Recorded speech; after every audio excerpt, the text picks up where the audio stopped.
Hello guys, welcome back. If you're using the Samsung RF29BB86004M refrigerator and wondering how the autofill water carafe actually works, you're not alone. This is one of those smart features that looks simple but can be confusing at first. Many users don't realize that once it's set up correctly, the carafe refills itself automatically whenever you place it back, saving you time and effort every day. The best part is, you don't need to do anything complicated, just a few simple steps and you're good to go. So, in the next few seconds, I'll show you exactly how to use the autofill feature the right way. Try these. Step 1. Remove the water carafe from inside the fridge.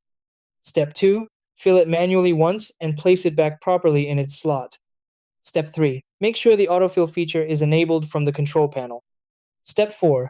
Close the fridge door and let the system detect the carafe. Step 5. Check later to see it automatically filled to the set level.